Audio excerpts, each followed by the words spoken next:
هلو هلو. شو صار على تويتر؟ خبروني لحتى نغير جو. ايش عمل البسيل على تويتر؟ مين كان تبعنا على تويتر؟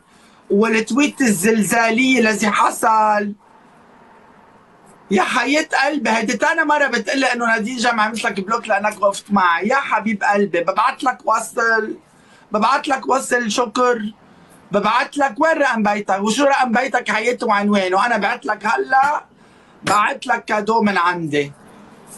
كم مرة عيدوا كوبي بيست المسج قلبها، ما تشكرنيك وبسنك عجبينك. يلا يا ماما، يلا مرت الجاي لما تعملك بلوك الا انفخيه، يلا معنا جايزة البومي دور وطلعت كمان من برج البوم. يلا شو صار على تويتر؟ برافو عليك.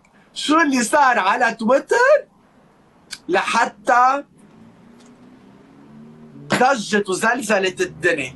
بدكم خبركم ولا ما بخبركم؟ طيب لا خبركم. صار لي فترة زهقت من خبرية اليسا، زهقت من خبرية شيرين ومن خبرية حسام. بدنا شوية اكشن.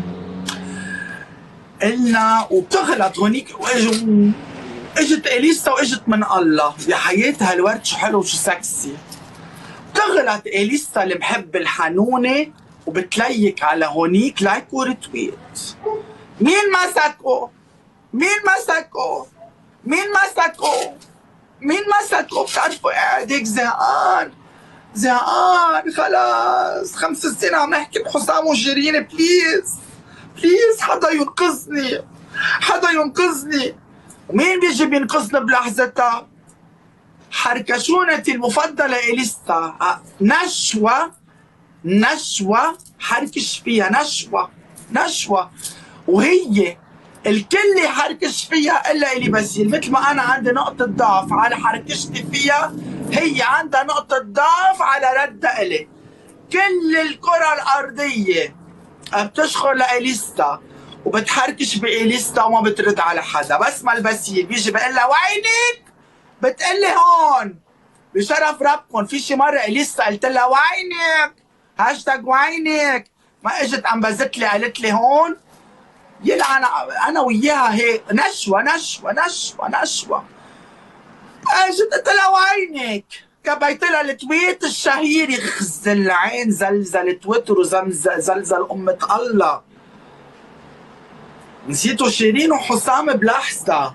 يوم نسيناكم يا الحمد لله. هيا يومين 3 وينك؟ كبينا الحركشة. اتلم ما تلم، ندب ما ندب، ما بعرف شو كتبت لها والله العظيم ولا ذاكر. المهم بدي حركش، بحب فرح اختصر انا التويت بهاشتاج وينك هيك كل ما تشوفوا تويت لإلي وينك كبيني للتويت عالسريع. ما في نص ساعة. شو بدها تكتب بهيدي النص ساعة؟ شو صار؟ رح خبركم شو صار.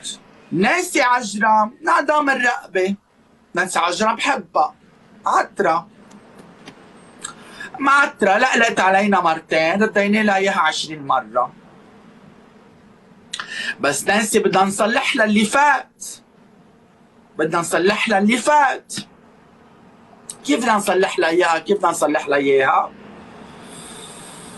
نانسي بالزمان لما عملنا هيدا الفيديو الكالكوليتر اللي قبرنا فيه اليسا، لما في هيدا البرنامج تبع الام تي في تبع اذا بتتذكروا كنتوا معي، البرنامج اسمه وانا عندي ارقام اكثر من ارقامك، وطلع اليسا طلعت عندها الارقام وانتحرت نانسي وجنت ووشت كيف طالعه تحكي اليسا بارقامها وانا الارقام. وبرجع اعيد واكرر انه الموضوع منه موضوع ارقام، الموضوع موضوع مين شاري اكثر من مين.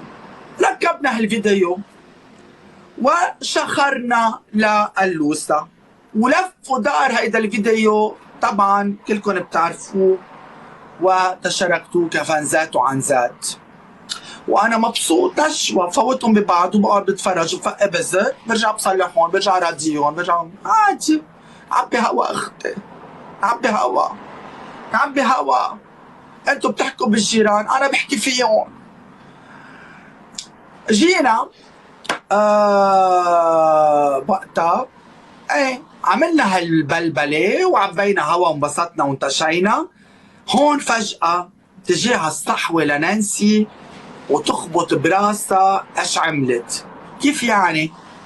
نانسي بتحب تلعب دور المهس الخبيث المحبة للكل، فكيف وطت حالها على مستوى انه ترد عن طريق عائلتها بموضوع مين عنده شرية اكتر من مين. ما سامحت نفسها ابدا.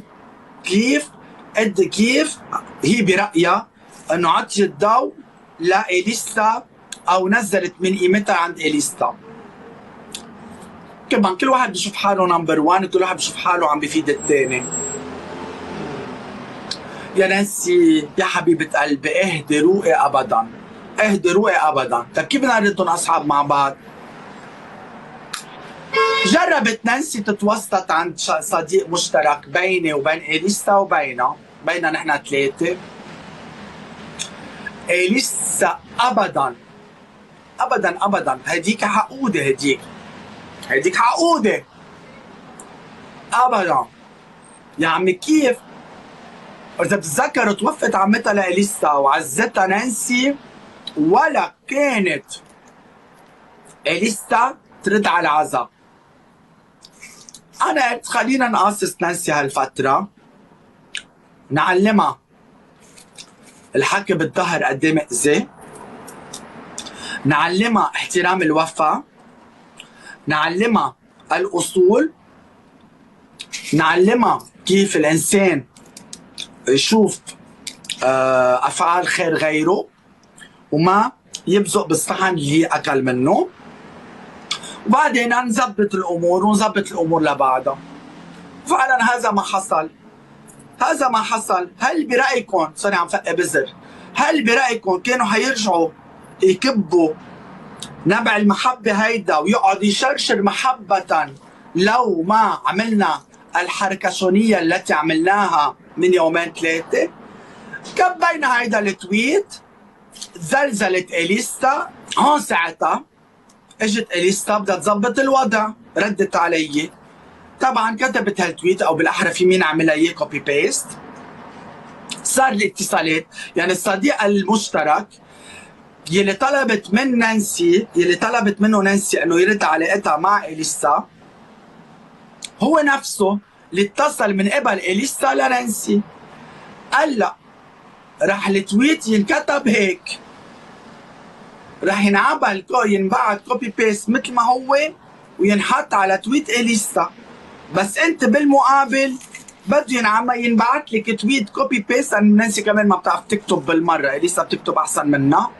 بده ينبعت لك بالمقابل تويت كوبي بيست نزليه مثل ما هو. هي هيك حتقول وانت هيك حتقولي. ماشي الحال؟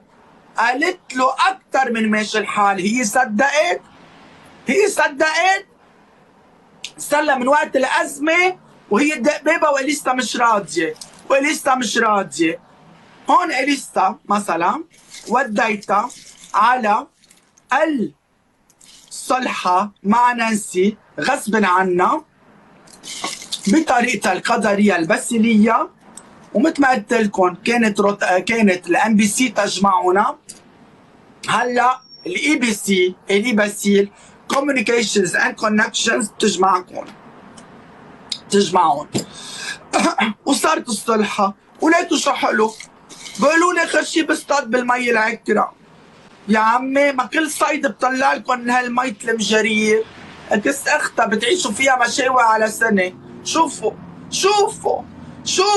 رديت لكم اياهم اصحاب ولا لا؟ يلا مش صارلكم سنتين المذابح بين الفانزات اكل بعدها؟ ايش طابة كيف إليسا ما في حدا بيطرها غير مهبلي، وطابة لنانسي كيف نطرت مناطرة هديك تكبلها كلمتين لترجع هديك حفيانة عندها لتلعب دور نبع المحبة which is كمان كشفة من الكشف الكبير عن النفسية. يعني عن جد بعد في ناس عجة ما انكشف وجهها. لا مش معقول صار كله مكشوف هلا بطل في شي مخبى يا مشحر. حرام. بحبها بس انفضحت يعني بحبها بس انفضحت. اذا شو كنا حكينا دخلكم عن هالتويت وهيك وجمعت لكم اياهم في اجمل من هيك جمعت لكم اياهم. كنتوا تحلموا اليسا ونانسي ينجمعوا مؤخرا جمعت لكم اياهم. لا الموت ما جمعهم سوا إلي باسيل جمعهم. شو في احلى من هيك؟ هلا مين انبخعوا هلا وتدمروا الفانزيت هلا كيف بدهم يفوتوا ببعض؟ بطل فيهم يفوتوا ببعض. فبليز ممنوع منعا باتا حدا يجي يقول لي بصطاد بالمي العكر. نو يا هو عم بجمع لكم اياهم عم صالحكم ببعض. حتى عم فكر ايفن اعطي لنفسي جائزة حمامة السلام البيجون دور لهذا العام. اني جمعت لكم اثنين وصالحت لكم اياهم مصالحة ما كان يحلم فيها الوسط الفني مؤخرا.